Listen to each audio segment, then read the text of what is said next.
morning. It's great to see everyone here.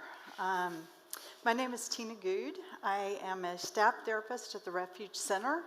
I am also a mother in recovery from the family disease of addiction, as I have a son, adult son now, who is 11 years into recovery from this disease. So I want to talk to you a little bit today about the systemic impact of addiction on the family. So if I were to start off by proposing to you that in order to increase our relationship and connection to other people, we first need to turn inward and look at ourselves rather than looking at what other people need. Would that feel a little odd?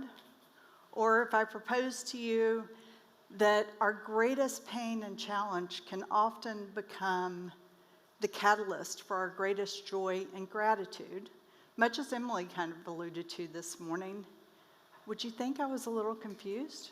Well, that's exactly what I'm going to propose to you today. And I think research and lived experience will prove that to be true. But we do know that the disease of addiction, when it impacts a family, it impacts everyone in the family, and it takes everything we know, turns it upside down, spins it backwards, and puts us on our head. That's certainly my story. Let's see, this is not, there we go. Okay, so information from SAMHSA shows us that currently 16.5% of individuals age 12 and over in the US currently meet standards for a substance use disorder. That's more than twice the number of people that have heart disease in the US. So why are we so willing to talk about one disease and not another? So willing to talk about one organ and not another? Well, I think it's because there's a lingering misconception that in some way, addiction is some kind of moral failure. It's a choice that people are making. But I'm here to tell you that no one ever picks up a drink or a drug with the intention of becoming addicted to it, or blowing up their lives, or impacting their family.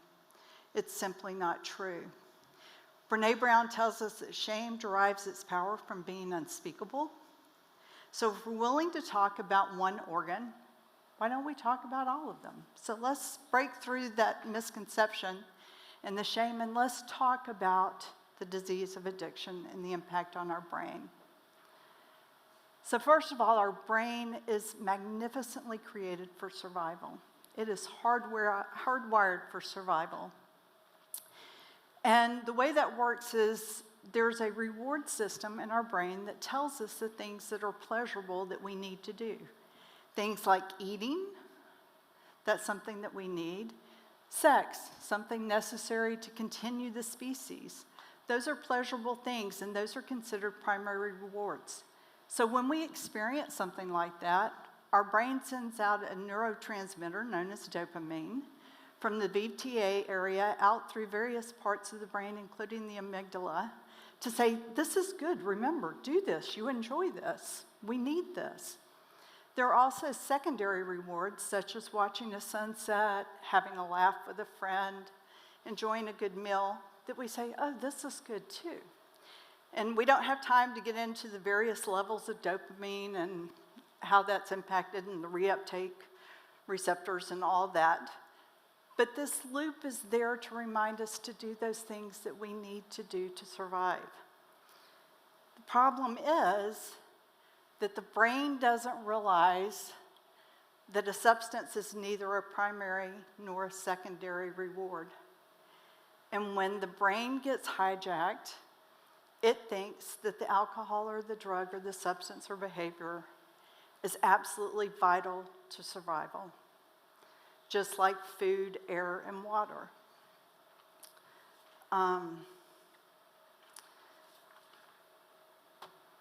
Breathe. So it tells us that. So what we see when the brain gets hijacked, there are also hereditary and genetic factors that play a role. just like there are in heart disease, diabetes, anything else. So if you had a history of heart disease in your family, you'd probably go to your primary care physician and they would talk to you about, yes, you have these factors, you need to be aware, maybe watch your diet, do things like that to be preventative, knowing that you have a hereditary factor. It is no different in the disease of addiction. There's often a genetic link, hereditary factors, so if you have grandparents or somebody in the family that has had the disease, there's a genetic component there. Doesn't necessarily mean that everyone following is going to become addicted, but there is a factor that needs to be recognized. So again, we just need to talk about it. Then there are also environmental factors, just as Jimmy was talking about just now. Sometimes those emotions become hard, heavy. We start turning to drugs or alcohol to start taking care of numbing some of that pain. And that then puts those substances into our brain, and that's where the brain can become exposed and confused. So when the disease of addiction actually becomes active, we see changes in the brain just as we see symptoms with any other disease. So things like increased tolerance, dependence, progression of the disease. So having to use more and more of the substance to get the same impact. A dependence on it. So if you don't have those substances, all of a sudden you get the shakes or the tremors, things like that. And if someone has been using certain drugs or alcohol, sometimes you can't just go cold turkey because your body is so dependent that it really does. It thinks that it needs that for survival. We also start seeing obsession and compulsion, and people go, why are they doing all this? Well, if I told you that you couldn't eat for the next 3 days, I'm guessing you too would start thinking about where your next meal was coming from and what you had to do to go find a sandwich. And so we see that continued use in spite of negative repeated consequences. So people continue to use even though there's impacts on families and things like that. Again, it's not because they want to. It's not a morphine. It's not a choice. But the brain is saying, I need this. So even if they cognitively think, I really don't want to do this again, we see it in the cycle of addiction. I don't want to do this, I'm not going to do this again, and then the use comes back, again, because the brain has been hijacked and is just doing what it needs to do to survive. Make sense? Okay. So as one person in the family becomes a little more unstable, not doing everything that they had been doing because of the impact and the changes, what we see is the entire family system starts to become unbalanced and change. Roles become blurred, social relationships, that sense of isolation that we've talked about several times today. Communication starts breaking down. We also can see financial implications. And if it's a parent that's been impacted by the disease, oftentimes it's the children that have to step in to those more adult roles. Now, families are like any other organism. They like that sense of homeostasis. And organisms seek homeostasis by responding to the internal and external factors that are going on, trying to maintain that sense of balance so that they can have a steady state. So what this kind of looked like in my family was that as things became more unbalanced, I began walking on a tightrope, trying to juggle everything humanly possible, much like what Hannah shared up here in the community response. I was the one holding everything, and I tried to hold it for a long time, all by myself. That's because the disease impacts the sense of balance, and we're just trying to hold it all together as best we can. So as the behaviors become more chaotic, what the family reaction, again going back to what you said about response and reaction, what the family reaction often is it comes across as very judgmental, very controlling. You know, why are you doing this? If you would only this. If you really loved me, you would this. And it has nothing to do with a person's love or connection. Really, the brain has been hijacked. It's diseased. So as my son became more and more active in his addiction, what happened to me was I became more and more controlling, trying to manage what was going on. As he began focusing more and more on drugs and alcohol and holding that, I just put my arms around the whole shooting match. So I had him, I had the drugs, I had alcohol, and I was walking on a tightrope, juggling everything I could without really talking about what the primary issue was. I would also do crazy things like drive by his school, which was 30 minutes from our house 4 or 5 times a day, thinking that if his car was in the parking lot, that meant he was in school. I've since found out that has no impact on anything. So in the midst of all of this, my son and I really became enemies. That's the way it felt. This child that I loved so much at the time. And, our communications would become plagued with secrecy and conflict. He was focusing on survival. I was focusing on trying to keep him alive because I thought I had control over that, which I didn't. But neither one of us were really focusing on the issue, the elephant in the room, because this disease is cunning, baffling, and powerful. Now, if you've been on an airplane lately, you know that during that safety check, they tell you, in case of emergency, put your oxygen mask on you first, then help others. Well, that's because if we're passed out in the seat, we can't help the person next to us. So the most important thing that a family member can do is to really start focusing on ourselves and to let go of our sense of control so that we can regain perspective. Research shows us that when we treat ourselves with more self-compassion, we actually have greater perspective. So Dr. Kristen Neff does a lot of work on self-compassion, and I used to think of self-compassion as being kind of a weaker kind of thing, but by definition, the term self-compassion really is the recognition of suffering and a desire to eliminate it. And there are 3 components that I want to talk about briefly to self-compassion. The first is that sense of self-kindness. When we're gentle with ourselves and kind of quiet that harsh critic or that internal self-judgment, we can actually soften our own dialogue, and we can create more safety within ourselves to really sense what's going on, to face the pain rather than seeking to numb it with either substances or control. Because you see, both the person dealing with the substances and the family member in response, whether it's substance or control, we're still battling the same disease as a family. By bringing truth to light, we actually then start finding out that we're really not alone, that there are other people going through the exact same experience that have been there.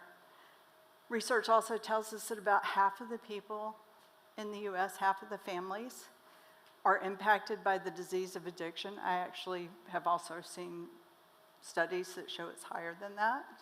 So if not your family, turn and look at the person next to you, because chances are one of those people have been impacted. But we find out that we're not alone. In 12-step communities, we talk about there but by the grace of God go I. And I think this is really healthy humility that says we're all in this life together. We're all in this struggle together. And that no one's better, no one's worse than any other. Then mindfulness, as John Kabat-Zinn defines that, as paying attention on purpose in the present moment, non-judgmentally.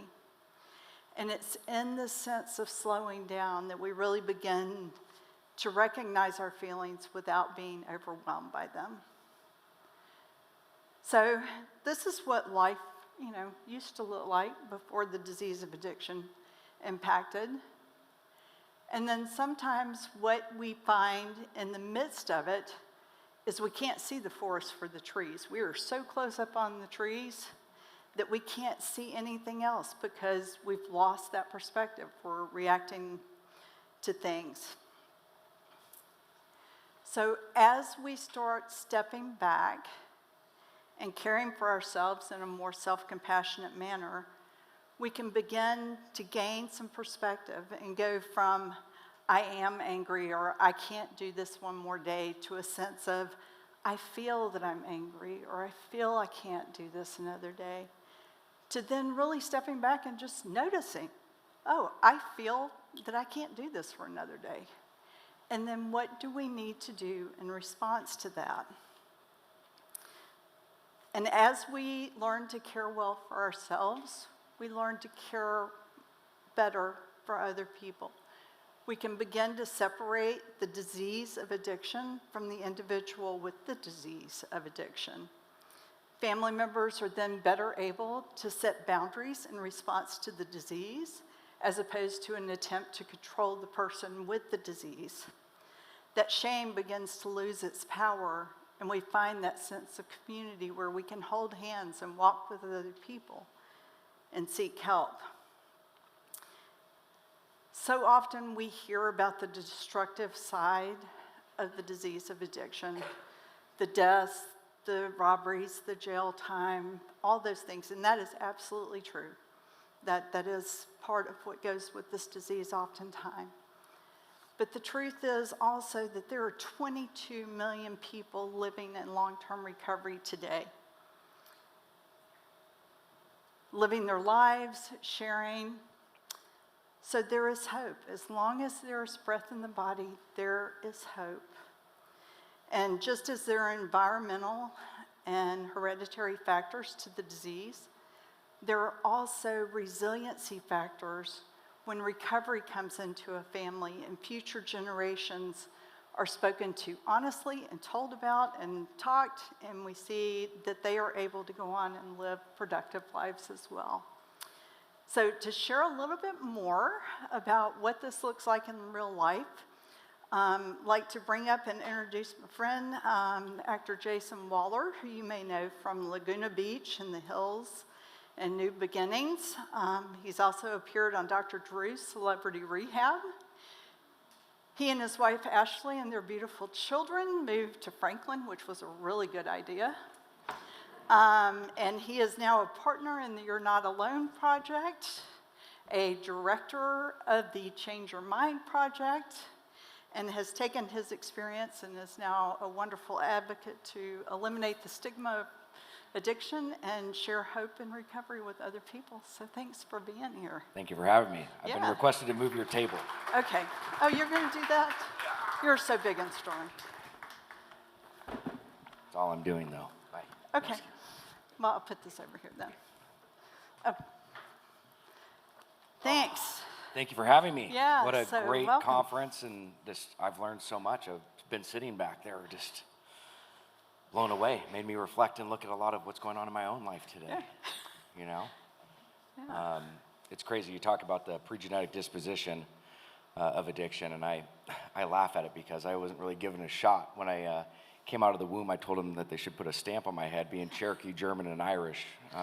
Didn't really have much of a shot at living without substances. So Yeah.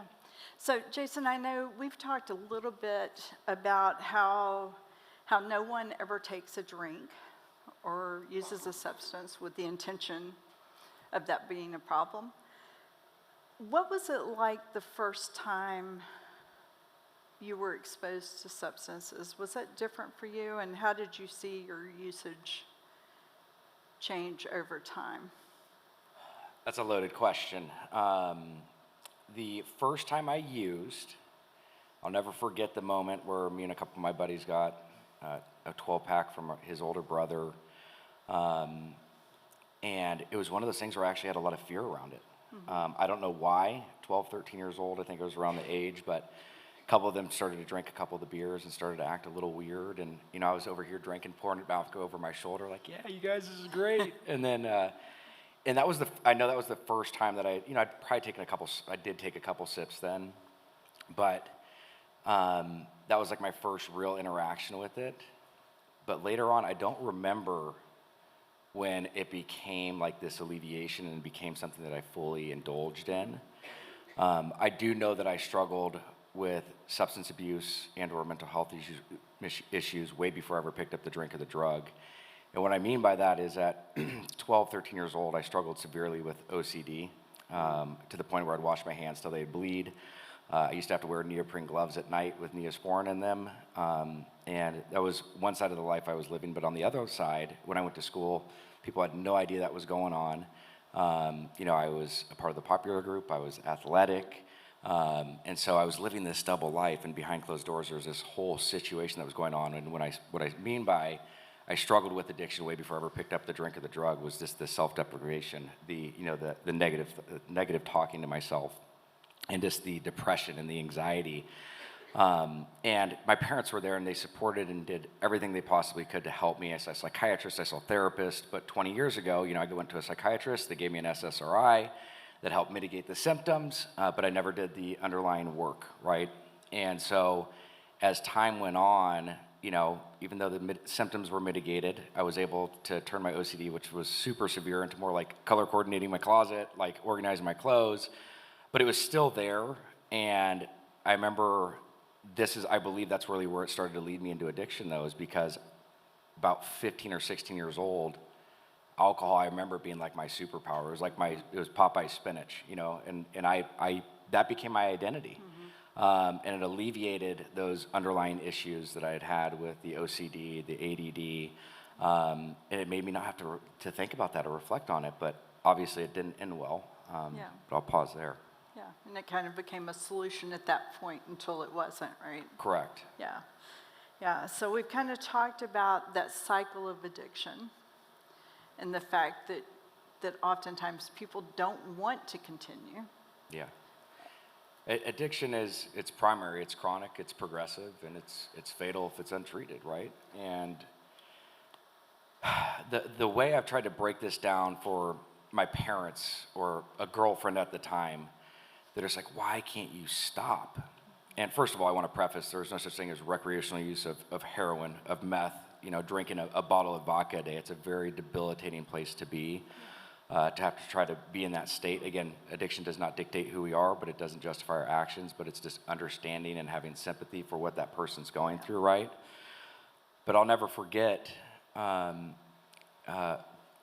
back to what I was explaining to my parents, like think of when you were a kid, or I'm going to use a couple different analogies that can maybe put you in the mind of somebody that struggles in active addiction of, think if you have to use the restroom really bad. You're in the car and you're just, all you can think, you'll run red lights, you'll do whatever. Think of that mentality towards your substance. If you're dying of thirst, if I relate when I was a little kid and I was on the soccer field, and couldn't wait to get those oranges in my mouth and just that, but it just totally consumed your thought process, right? That's what it's like when you're in active addiction. I was sitting there crying, drinking a bottle of vodka, saying I do not want to do this anymore. It's like a survival gene. It literally robs and takes everything from you. And the way your frontal cortex operates, like you're saying, within the brain, for an addict, it literally shuts off. And so we literally lose the right to make our own decisions. Yeah, because your brain's been hijacked, It's right? literally been hijacked. You've got to survive. Yeah. Yeah, excellent. Thanks so much. So I've seen interviews where Ashley was talking, your wife Ashley, sorry, where your lovely wife Ashley was talking about as she started changing and getting a little healthier, she learned to set boundaries different. And how was that? Was that helpful for you as she started focusing more on herself? 100%. So just to give context to the story is, I met my wife when I was sober. We actually started dating at my 1-year sobriety birthday, July 23rd, 2010. She knew my history and my past because being in the entertainment business and getting arrested all the time, it didn't work well. TMZ loved me, and being on the checkout stands on People magazine, being arrested and stuff. But she knew my history, but she only knew me intimately as a sober guy.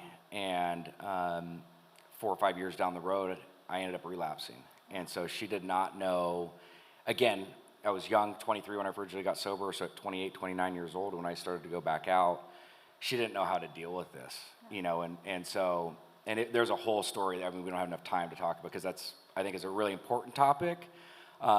Again, talking about the codependent and stuff like that, because wherever there's an alcoholic or an addict, there's a codependent, and sometimes they're just as sick, if not sicker. Yeah. And I was manipulating my wife at that time because I knew she didn't know what she needed to keep my addiction going, which led into gambling addiction, which led into a whole bunch of other stuff. And she wouldn't tell anybody. And that was the scary part, though. When I had relapsed, nobody really knew. And before, when I was drinking or using 9 out of 10 times, it would be very obvious that I was drinking. So what was the question again? I got it. Just as she started changing Yes. and learning what she needed, was that Yes. helpful for you? So again, is she did not have knowledge around that. So again, we went down this very unhealthy cycle on and off for 2 to 3 years. Yeah. Very unhealthy. To the point where I wish she was supposed to come here today, but she was unable. And she literally got to the places where she literally lost sight of like what her favorite color was. What she liked doing on a daily basis. It's really, really sad to see where this took her. But yes, in short, by Ashley doing and taking the initial steps of getting help for herself, it allotted the opportunity for me to get back and get the help that I needed. Awesome, awesome. So how has self-compassion played a role in your own recovery journey? Because I know there's so much shame around the disease and isolation. Yeah, I mean, I lived my life in shame, which I came up with an acronym in treatment. Shame was self-hatred against my existence. And it is imperative. I mean, self-compassion, I mean, I remind myself on a daily basis is to give myself grace. Because this is, again, I love the slide that was up. I was trying to take a picture earlier on the presentation, just about like, I think it was the firefighter that was talking about it, just the making it to the other side. Mm-hmm. Because oftentimes we forget to look back at what we've made it through. Right. Again, not dwelling on the past, but just looking back and seeing I mean, it's been a hell of a ride, and I'm just so grateful, and by the grace of God, that I'm still here. And so, yes, I mean, grace and self-compassion is imperative. Excellent. Yeah. So we've talked a little bit. Well, we didn't talk about, but we know that relapse is a normal part of recovery. Oftentimes, it's not necessarily a one and done, but it's a daily walk. So what hope what hope would you share with families or individuals about the long-term recovery? It's a day at a time. As cliche and as cheesy as that may sound, it's really just taking this thing one day at a time. Relapse was a part of my story. And that's a mixed question. I mean, I look, and that's even another conversation within itself, mm-hmm. right? Because I used to always think relapse was not a part of recovery. It was actually a lack thereof. But as I'm learning more about this and understanding, obviously, with other diseases, relapse right. happens and things comes to occurrence with that. But I also identify the areas when I relapsed, the deficiencies that I could have done to correct that. Mm-hmm. And I look at like my program wasn't in place, my meetings, my sponsors, working with, being of service. There was a lot of things I can look back and course correct. It's really just taking it a day at a time.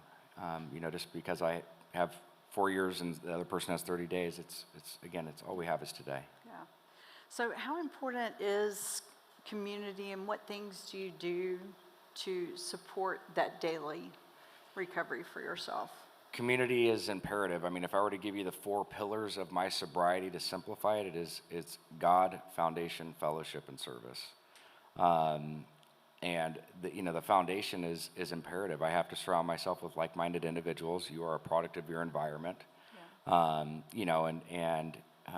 You need to have people that are in your corner and that can support you. And it's funny, I look at who I used to hang out with when I was in active addiction versus who I hang out with in active sobriety. Again, not that they were all bad people in active addiction, but it was definitely more enablers, more people that didn't really truly care about what was best for me. Right. And it was a lot of surface level conversation. Versus on the flip side, I have meaningful, relationships. I have people that I can count on, that I can trust on, and that I'm accountable to, and it's a lot of shift. Yeah. A lot has shifted. Yeah, and I think Emily talked about that post-traumatic growth, that That's joy it. and that That's gratitude when you've been there. So I've got some resources up here, such as AA and Al-Anon and the group that we're doing at the Refuge Center.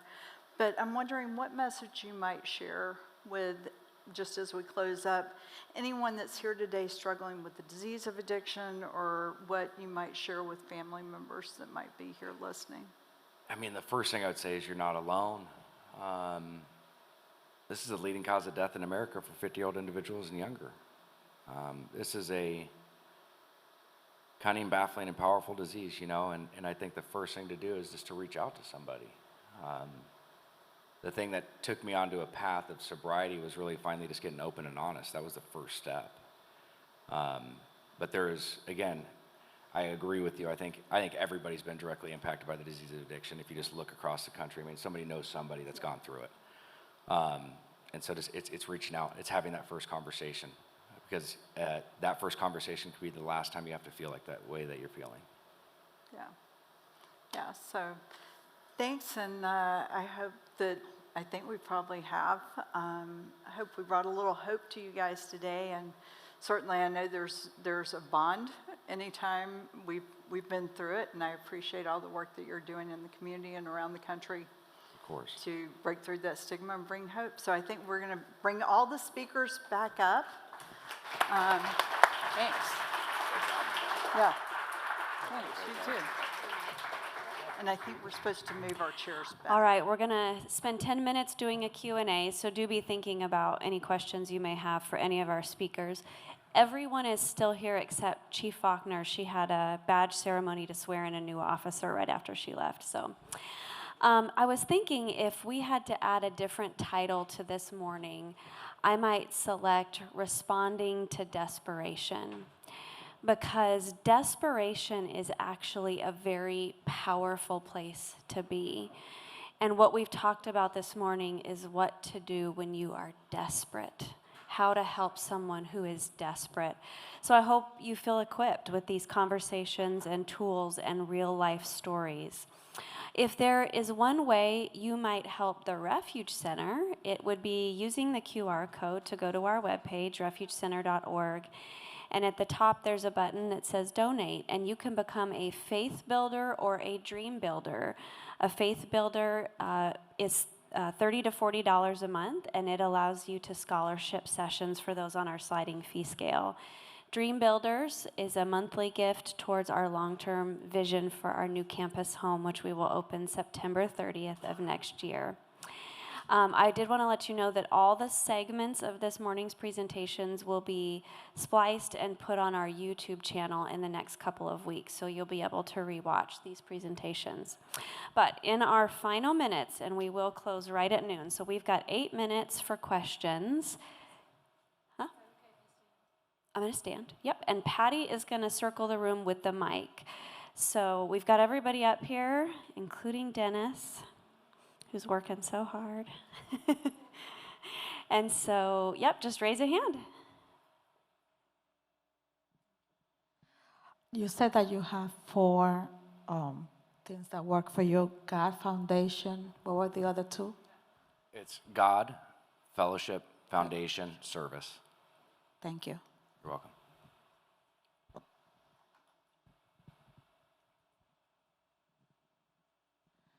In Jimmy's story, he mentioned the word panic a couple of times, that he panicked, and that is what led him to those few minutes when he was really in a suicidal crisis. And I was just wondering, for ordinary people who are like myself, who are not healthcare or psychological counselors or anything, if you ever found yourself confronted with a person that you felt was in a suicidal crisis, are there certain things that you could do to avoid making them panic? Like, for instance, the police officer who was off duty approaching the woman, it seems like, how would he know how to speak to her, not to make her panic and jump over the edge? So that was my question.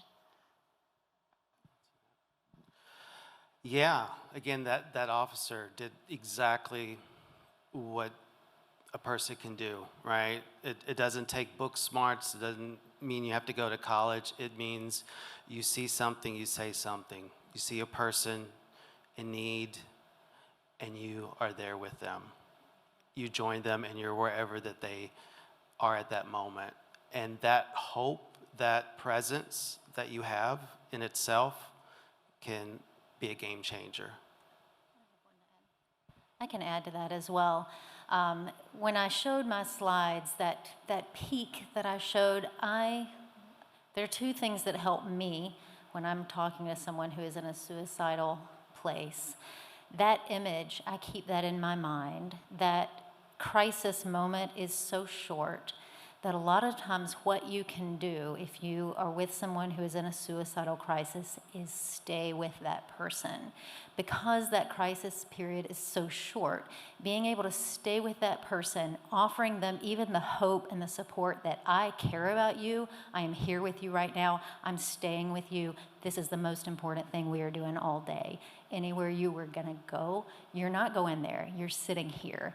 So staying with that person through the crisis is one of the things that helps me do that when I'm talking to someone in that place. And the other thing that helps me be able to sit in that place is remembering that suicidal people don't want to die. They want the pain to end. So anything you can do to provide any real hope that there is that possibility and that you're going to be there with them while they do that, while you get there, is one of the ways you get through that peak.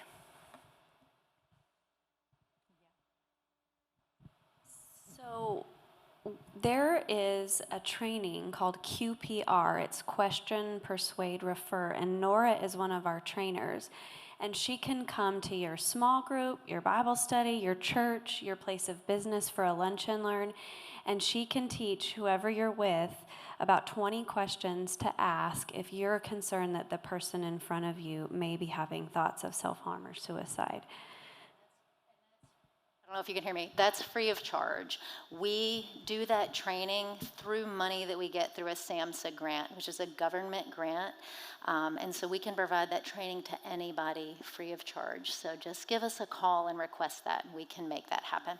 It's actually our mayor's goal that every adult citizen in the city of Franklin become trained in QPR. So we'd love more requests for that.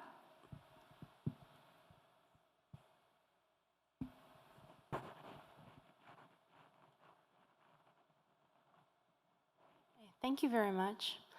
My name is Irenka, and I was wondering if we could address maybe helping a child who doesn't have control over their environment, because right now we're talking all about adults, but if like the reactions, the OCD or the substance abuse is actually a reaction to an unsupportive environment, what do you do to help that child?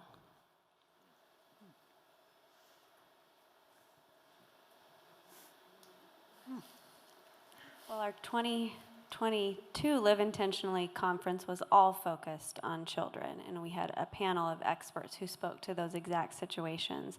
So if we can get you that recording, that would be a much more thorough response. But Hannah has some thoughts. Yeah, I also have some thoughts going back to community response, because I'm thinking back to what it was like during COVID, and that's what was so scary. There were all these children that were isolated in homes. So knowing who your neighbors are, knowing what's going on, seeing what's there, and just like we respond to people that may be in a suicidal crisis, letting that child know that it's okay and talking to them, and surrounding as a community and bringing in the resources rather than leaving them isolated in that system.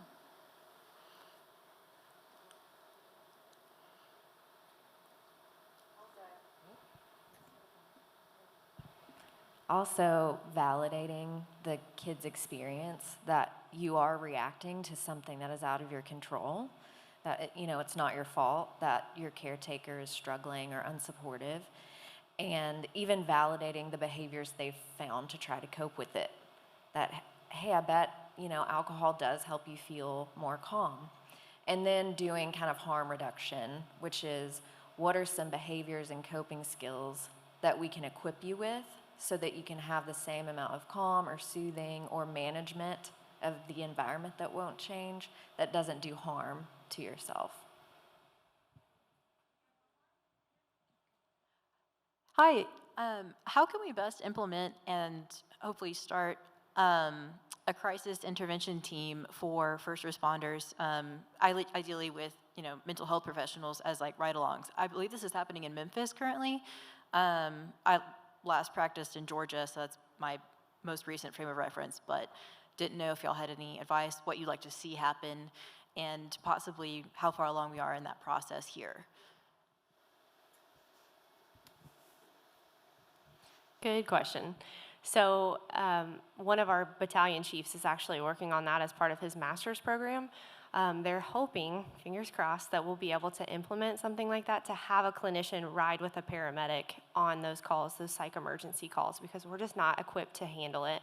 And we have very little training on how to handle a crisis like that. So I know he's working on it. If you get with me afterwards, I can try to connect the two of you, and you guys can kind of team up on that. But that definitely would be beneficial. Okay, so we'll ask our panel members to hang out for a couple minutes for any remaining questions. I was noticing a theme in all of the responses, and it's have a conversation. Have a conversation, and that's the topic, critical conversations for crucial times. So thank you for joining us this morning, and we will do this again next fall. We hope you'll join us then too. Thanks again.